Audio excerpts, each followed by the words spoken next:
मुंबई शहर हादसों का शहर है, जहां हर वक्त कोई ना कोई हादसा या तो घट रहा होता है या तो घटने की कगार पर होता है।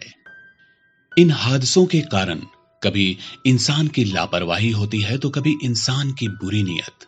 लेकिन कुछ हादसे ऐसे भी होते हैं जो इंसानी सोच समझ से परे होते हैं, जिनका कारण लोक परलौकिक शक्तियां या भूत प्रेत जिन जिन्नातों को बताते हैं।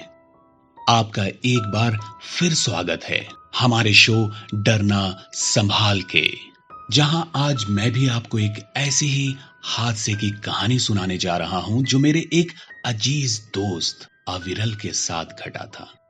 पहले मैं आपको अपने दोस्त के बारे में बताता हूं।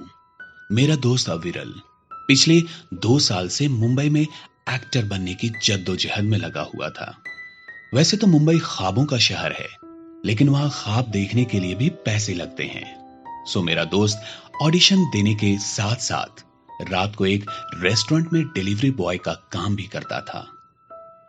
उसकी जिंदगी इसी डेली रूटीन के बीच में सिमट कर रह गई थी, लेकिन वो जानता था कि जिस ख्वाब को पूरा करने के लिए वो इस शहर में आया है, उसको पूरा करने के लिए नींद से बैर और आंखों को जलाना जरूरी है। आज का दिन भी रोज की तरह था। अविरल 11 बजे के करीब अपनी बाइक से थिएटर गया। वहां रिहर्सल खत्म करके ऑडिशन देने गया। फिर शाम को 5 से 6 बजे आकर 2 से 3 घंटे आराम करने के बाद वो 9 बजे रेस्टोरेंट के लिए निकल गया। दिन तो अच्छा गुजरा था, लेकिन रात के साय में अभी बहुत कुछ होना बाकी था। अविरल ईयरफोन लगाए गाना सुनते हुए बेफिक्र हो अपनी बाइक पर रेस्टोरेंट के लिए बढ़ा चला जा रहा था। रेस्टोरेंट के ठीक पहले ही रेड सिग्नल हो जाने की वजह से वो रुका और उसने अपना हेलमेट उतारकर रियर व्यू मिरर में देखते हुए अपने बाल ठीक करने लगा। बाल ठीक करने के बाद वो हेलमेट वापस पहनने लगा कि तभी वही सिग्नल पर एक फकीर उसके पास आता है और अपनी झोली फैलाकर उससे दुआ देने लगता है। बेटा, बेटा, इस फकीर की झोली में कुछ नेमतें डाल, वो तेरी जिंदगी में कामयाबी लिखेगा। ये बंदा तेरे लिए दुआ करेगा। लोग कहते हैं बहुत शफा है मेरी जुबान में, जिसके लिए दुआ निकलती है तो वो मुकम्मल होती ही है। इस झोली में कुछ डाल दे बेटा, इस झोली में कुछ डाल दे। अविरल उस फटे चेथड़ों में खड़े हुए उस एकदम मरियल से शख्स को देखता है, जिसके चेहरे पर झुर्रियों ने इस कदर जाले बुन लिए थे कि उसकी आंखें भी ठीक से खुल नहीं पा रही थी। और फिर अपनी शर्ट की पॉकेट में हाथ डालता है और 30 से 40 रुपए निकालता है और फकीर की ओर 20 रुपए बढ़ाता है। मुझे नहीं मालूम बाबा कि अगर आप मेरे लिए दुआ करोगे तो वो पूरी होगी या नहीं होगी, लेकिन आप इससे कुछ खा लेना। मैं फिलहाल इतनी ही सेवा कर सकता हूँ। इस झोली में डाल बेटा, हाथ में नहीं लूंगा, झोली में डाल। अविरल अपना हाथ उसकी झोली में डाल देता है और 20 रुपए उसमें गिरा देता है। अविरल का हाथ झोली से टच होता है और फकीर के चेहरे का रंग फीका पड़ जाता है। कहां जा रहा है तू? वापस जा, वापस जा। ये फकीर कह रहा है वापस जा। आज की रात तेरे लिए खौफनाक है। जा, घर वापस जा, छुप जा, छुप जा, कमरा बंद कर ले, किसी से मत मिलना, सो जा, घर जाकर कहीं मत जा। ये कहते हुए फकीर अविरल के हाथ पकड़ लेता है। अरे बाबा, ये क्या कर रहे हो? हाथ छोड़ो बाबा, सिग्नल हो गया, जाम लग जाएगा पीछे। हाथ छोड़ो बाबा। मत जा, मत जा बेटा, मत जा। तेरा मुकद्दर रोशन है, लेकिन आज रुक जा, आज मत जा। इस बूढ़े की बात मान ले, इस फकीर की बात मान ले बेटा। अरे बाबा हटो, साइड हो जाओ, कोई टक्कर मार देगा बाबा, आपको लग जाएगी। बाबा हटो, जाने दो। फकीर बार बार अविरल से यही कहे जा रहा था, लेकिन अविरल उसकी बात नहीं मानता है। तो फकीर अपनी झोली में हाथ डालता है और 1 रुपए का सिक्का निकालकर अविरल की शर्ट वाली पॉकेट में डाल देता है। जा, ये फकीर दुआ करेगा तेरे लिए, जा। और भूल कर भी इस सिक्के को खर्च मत करना या खोना मत। मैं कल फिर यहीं मिलूंगा तुझे। ये सिक्का आकर मुझे ही वापस करना। जा।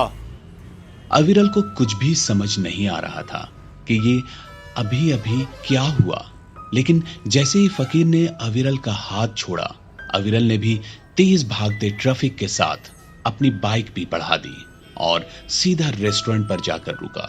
लेकिन उसका दिमाग अभी भी उसी तेजी से दौड़ रहा था। उसे समझ नहीं आ रहा था कि वो फकीर, वो बुढ़ा, वो मरियल से सूखे जिस्म में एकदम से इतनी जान कहां से आ गई थी कि अविरल उससे अपना हाथ नहीं छुड़ा पा रहा था। फिर अविरल ने अपनी पॉकेट से उस फकीर का दिया 1 रुपए का सिक्का निकाला और उसे गौर से देखा।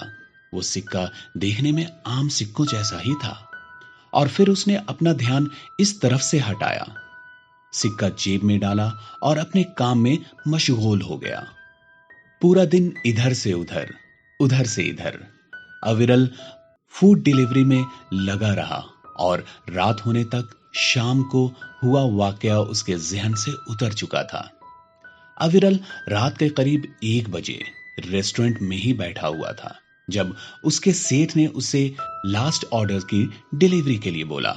अविरल ने सलीके से सभी ऑर्डर्स को अपने बैग में डाला और उनके बिल्स पर नजर डालते हुए सबसे पास के ऑर्डर से अरेंज करते हुए अपनी जेब में डाल दिया।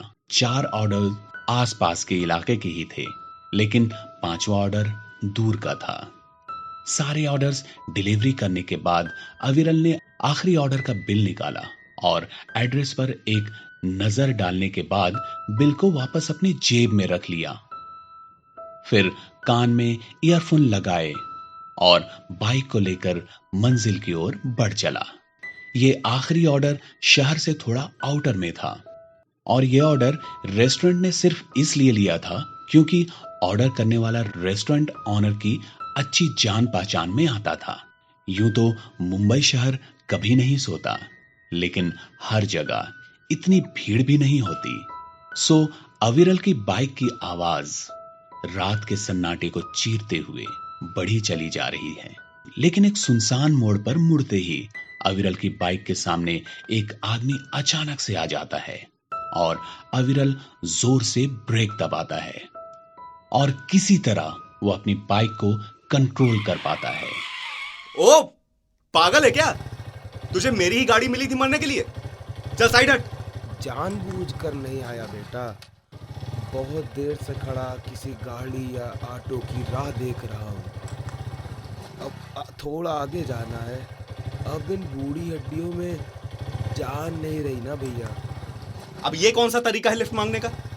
बाबा ऐसे लिफ्ट मांगकर अपने घर नहीं भगवान के घर पहुंचोगे। अब लिफ्ट मांगना तो आराम से शुरू करे थे, लेकिन कोई रुक ही नहीं रहा था, इसीलिए ये तरीका आजमाना पड़ा। कहाँ जाओगे? बस यहीं थोड़ा आगे तक जाना है। छोड़ दोगे? आओ बैठो, मैं भी आगे ही जा रहा हूँ। छोड़ दूंगा, नहीं तो जरूर किसी गाड़ी के नीचे आ जाओगे। वो अजनबी बुढ़ा आदमी अविरल के बाइक के पीछे बैठ गया और अविरल ने बाइक का एक्सेलरेटर खींच दिया। बहुत बहुत शुक्रिया बेटा। वैसे बाबा इतनी रात को यहाँ क्या कर रहे थे? आज काम से लौटते समय थोड़ी देर हो गई और कोई साधन भी नहीं मिल रहा था, तो सोचा पैदल पैदल ही घर की तरफ चल दूं, लेकिन आधे रास्ते में ही शरीर ने साथ छोड़ दिया। ऐसे भी सुनसान सड़क नहीं है ये। मैंने ही कितने खाली ऑटो वालों को जाते देखा, कोई नहीं रुका। कोई नहीं रुकता, सब हुलिया देखते हैं। इस बूढ़े को देखकर लगा होगा कि क्या ही भाड़ा दे पाएगा, इसीलिए नहीं रुके। सब तुम्हारी तरह अच्छे थोड़ी होते। इसमें अच्छा होने जैसा कुछ नहीं है। मैं भी अकेला उस तरफ जा रहा था, अब 1 से भले 2 हो गए। मुझे भी कंपनी मिल जाएगी। अविरल बाइक चलाता हुआ जा रहा था, तभी उसे अजीब सी डरावनी आवाज सुनाई देती है। ये कैसी आवाज है बाबा? कैसी आवाज बेटा? कोई भी आवाज तो नहीं आ रही, बस तुम्हारी गाड़ी की ही आवाज गूंज रही है। अविरल कुछ सोचता है और फिर इसे अपने दिमाग का वहम मानकर या फिर बाइक की ही आवाज मानकर उस ओर ध्यान नहीं देता है और बाइक चलाता रहता है। अविरल बाइक चलाता हुआ जा रहा है और उसके कांधे पर रखे उस बुढ़े आदमी के हाथ उसके कांधे को कसने लगते हैं। बाबा, आपके हाथों में इतनी जान कहां से आ गई? थोड़ा आहिस्ता पकड़ो, आप कंधा बहुत तेज दबा रहे हो। लेकिन उस बुढ़े के कानों में जो नाक न रेंगी और उसके हाथ अविरल के कंधे को और तेज दबाने लगे और अविरल दर्द से चिल्ला उठा। बाबा, बाबा सो गए क्या? हाथ हटाओ, दर्द हो रहा है। बाबा। अविरल ने अपने कंधे को एक तेज झटका दिया। क्या हुआ? चिल्ला क्यों रहे हो? थोड़ा आहिस्ता पकड़ो बाबा। अविरल ने उसके बाद कुछ नहीं बोला, लेकिन उसको कुछ अजीब लग रहा था क्योंकि बाइक की स्पीड एकाएक कम हो रही थी और उसके टायर जरूरत से ज्यादा पिचक चुके थे। जैसे पीछे कोई 40 से 50 किलो का आदमी नहीं, 300 से 400 किलो का वजन रखा हो। और तभी उसे फिर से वैसी ही डरावनी आवाज सुनाई देती है, जो कि इस बार ज्यादा भयानक लग रही है। अविरल को पक्का यकीन हो जाता है कि यह आवाज उसकी बाइक से नहीं आ रही है, बल्कि मामला कुछ और ही है। और वो अपने साइड रिव्यू मिरर को हल्का सा ठीक करता है और उसको पीछे बैठे बुढ़े के चेहरे पर एडजस्ट करता है। जैसे ही शीशा बुढ़े पर एडजस्ट होता है, अविरल के चेहरे की हवाइयां उड़ जाती हैं, क्योंकि पीछे की सीट पर कोई बुढ़ा बैठा नहीं था, बल्कि उसकी जगह एक आदमी था जिसका पूरा का पूरा सर फटा हुआ था और उसकी आंख की पुतलियां बाहर को लटकी हुई थी। इस दृश्य को देखकर अविरल का पूरा शरीर डर से सहम उठा और उसका शरीर पसीने से सराबोर होता चला गया। अविरल को कुछ समझ नहीं आ रहा था कि अभी थोड़ी देर पहले उसने जो देखा वो सच था या वहम। और उस खौफ से घबराकर अविरल ने बाइक वहीं रोक दी। बाइक के रुकते ही बुढ़ा बोला, गाड़ी क्यों रोक दी? मुझे थोड़ा आगे तक जाना है। मैं यहां से राइट लूंगा। इसके आगे आप पैदल निकल जाओ। ऐसा मत कर बेटा, बस आधा किलोमीटर और होगा, थोड़ा और छोड़ दे। नहीं नहीं, इसके आगे मैं नहीं जा पाऊंगा। आप निकल जाओ। तभी जैसे बुढ़े के अंदर का शैतान जागा। छोड़ दोगे तो क्या हो जाएगा? ये सुनकर अविरल और ज्यादा डर जाता है और उसके हाथ पांव खौफ से कांपने लगते हैं।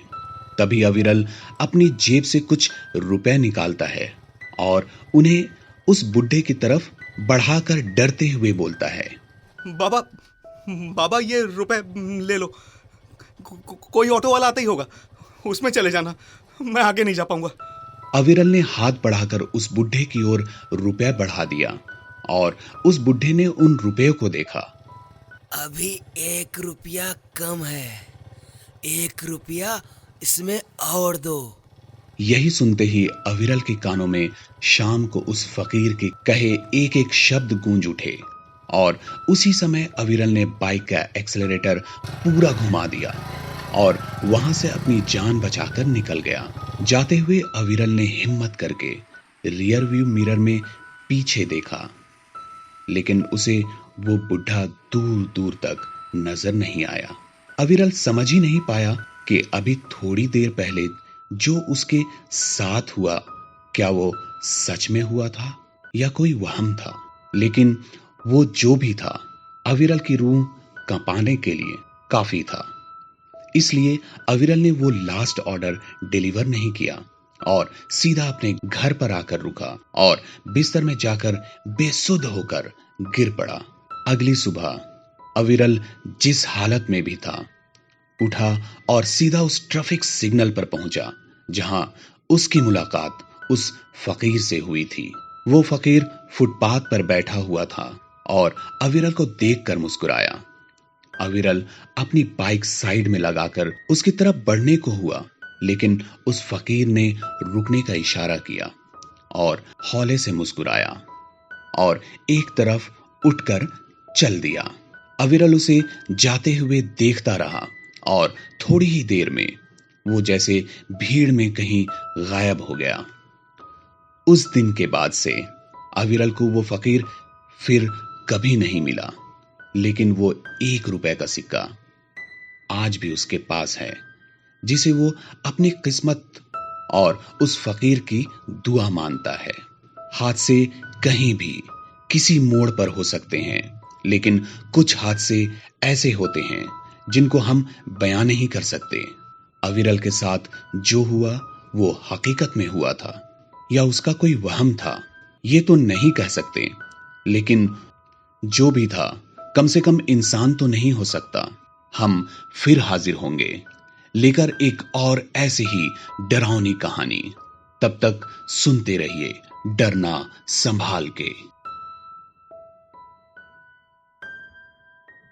इमली, खट्टी मीठी बातें।